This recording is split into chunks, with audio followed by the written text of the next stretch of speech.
One of the things we didn't show you on the tape is the process of cooking underground.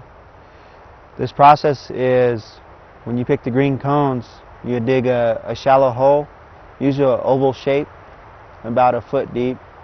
You would start your fire and let it burn down to coals, preferably using either the pinon or using the sagebrush for your coals.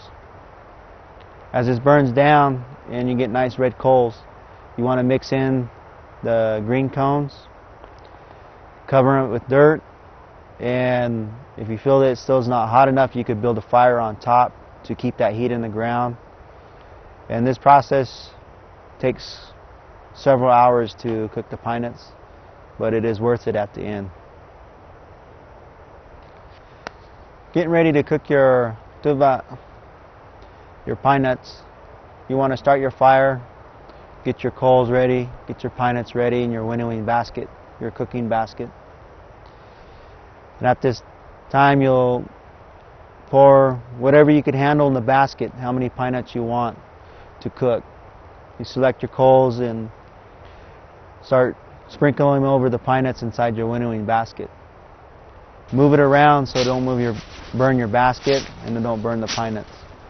When you start winnowing, you'll throw it up in the air in a circular motion, keeping your basket from burning and cooking the pine nuts as the coals rotate within the pine nuts when you throw it up in the air. Keep that rhythm going. I know. That's the trick. That's what it takes.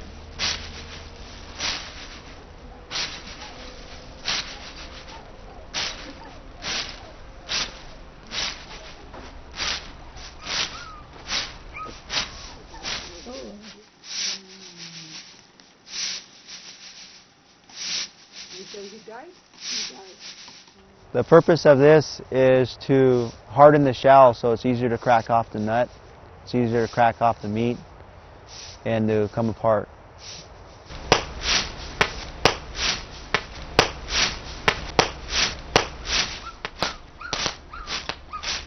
When the pine nuts, the tuba, when they start popping, then you know they're getting done.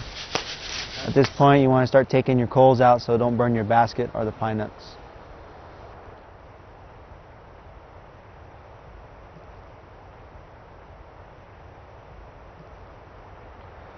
When you cooked all the pine nuts, all the tuba that you're going to use today, you want to bring them over to your mata so you can start marusi, start grinding them.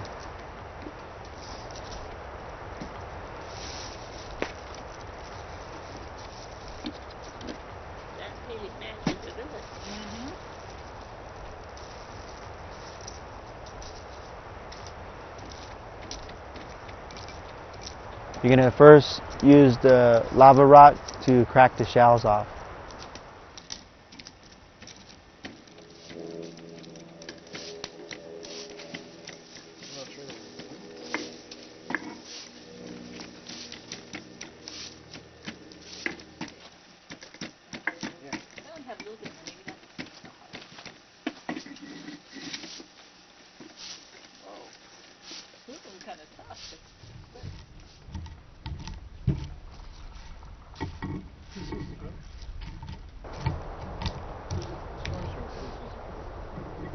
You want to crack all the shells.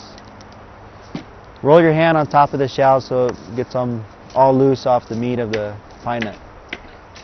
From here, you put them back into your other winnowing basket so you could clean them.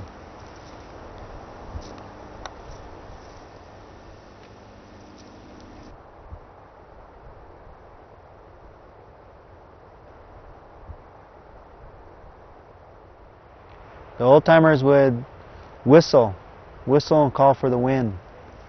And when they whistle for the wind, as they winnowed and threw the pine nuts up in the air and catch it in their winnowing basket, the wind would take away the shells, it would take away the skin. When your pine nuts are all clean, you'll put them back into your cooking basket and repeat the process. You want to put your coals in there and start winnowing using a circular motion, throwing them up in the air as high as you can without losing your pine nuts. And you'll start seeing your pine nuts start turning a golden brown. This is when they're starting to get done. When they turn this color, you want to take out the coals again before your pine nuts and your basket burns.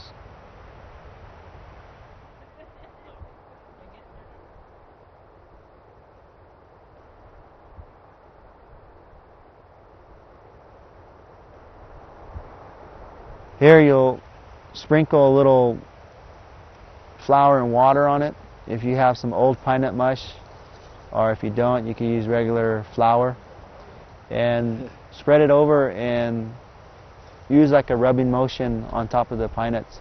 And this will gum up and take off all the excess coal, the ash left on the pine nuts.